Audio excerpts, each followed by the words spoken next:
So, hi and welcome to the second episode of this series. In your .cpp class, game manager.cpp, first off, I made a small spelling mistake.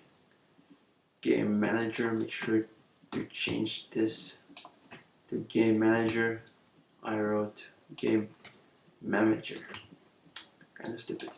Okay, now, in this episode, we will basically create a window with glfw and also destroy it. So, in your GameManager.h class, type, so underneath the include iStream, include glfw slash glfw3.h. So this is the header file where glfw lives. Now go to your get game manager method, and in the up loop, well, that's a pretty good place to initialize glfw for us, because it's only called once. So it's only called when glfw when our class is created. So in that if statement, of course. So to initialize glfw, the first thing we do is we simply type glf init. So what that basically does, it allocates some memory and sets up glfw for us. It's not really important what happens here. Now, what is important is the order in which we are doing this. So notice first we initialize glfw, and only then we are creating our game manager. Because glfw isn't dependent on the game manager class, but the game manager will, at least it will be dependent on glfw, so it's of course necessary to first set up glfw and then the game manager. Then, well, in programming, important rules is if you make something, you also have to break it. So in your destroy game manager, after you delete, it's actually quite stupid, this if statement. Why did I put it there? I have no idea. Because we are guaranteed to get a proper object here. Anyway, then. Okay, so after we delete the game manager, we should also do glfw terminate, and this will terminate glfw for us. Now, to actually create the window, so basically we need a pointer to the window, and that pointer is of glfw window class, and simply name this window, and this will equal glf create window. Now the first argument is the width, which will be 120.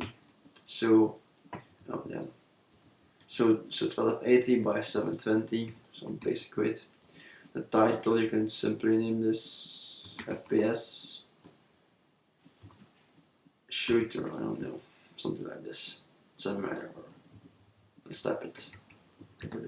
Okay, and the next two arguments aren't really important to us. You can just do null in both. A quick description. The third argument here is simply if you want to go full screen, then we have to tell glfw which monitor if you want to go full screen. And this is if you want to share, I guess, the content with something. I'm not sure about the last one. I'll check it out. Then now we have our window. Now we should actually create a pointer. Okay, so now we have our window. Now we also have to well, tell GLW that this is the window we want to use. And to do that, simply do GLF make context current. Now, what this actually also does, it creates a window, but it also creates an OpenGL context. And that's basically, you could think of it as a memory location where all of the OpenGL stuff is stored. So the state of OpenGL and all of our information, so our textures and our vertices. Okay, now, and again, so here we create our window. So we also have to destroy this window somewhere. So again, in the Rgb Manager. So before we terminate GLF W, again,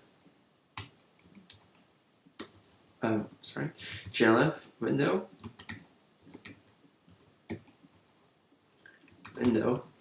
and this will equal GLF get current context, and this will get the current context that was set by the GLF make context current.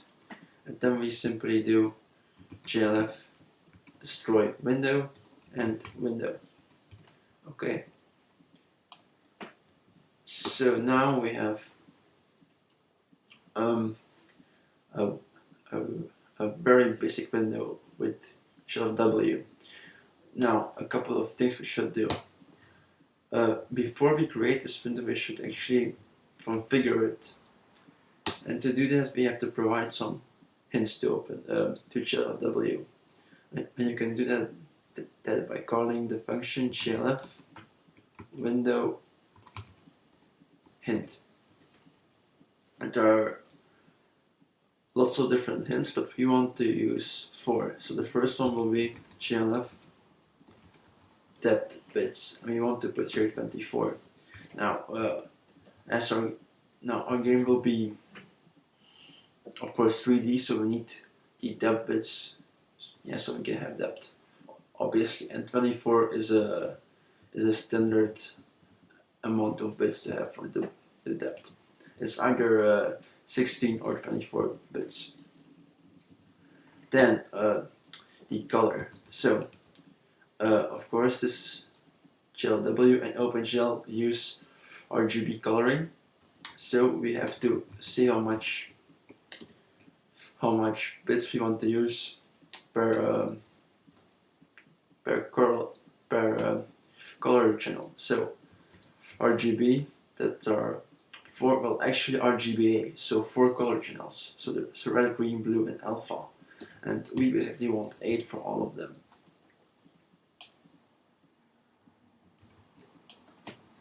So you can just copy and paste this and change it to green and blue and alpha. Now, if you have no idea what RGB is, so pixel on your screen, well, 1 pixel, you can think of it as 3 separate pixels, and those 3 pixels shine either red, green or blue, but they can shine it at different intensities. Now, depending on the intensity, the pixel can trick the eye into thinking it is shining a certain color, while in truth it's actually 3 separate pixels which shine only red, green or blue. Now the 8, so this 8 means that we want to use 8 bits to store the intensity. So of course, so now and of course, so the more bits we have, the more intensities we can store, and the more colors we have. But 8 bits, so 8 for every channel plus the alpha, that's actually the maximum amount of colors or I can see. So okay, that's basically it. So it's quite simple actually. Then, oh yes, well maybe this title is kind of stupid actually. FPS shooter, just call it simple FPS or something. simple FPS, doesn't really matter at all. So simple FPS, and yeah, let's run this. Our window will open and close immediately. And we didn't even see that, but it's working because there was no crash. So yeah, okay, this was it for today, and tomorrow we'll create a game loop and actually leave our window on screen for some time. Okay. Oh, we'll basically make like a small loop, and our window will actually stay on screen till we close the window. And when we close the window, the app will terminate. So yeah, I know, it's very exciting. Alright, see you then, bye.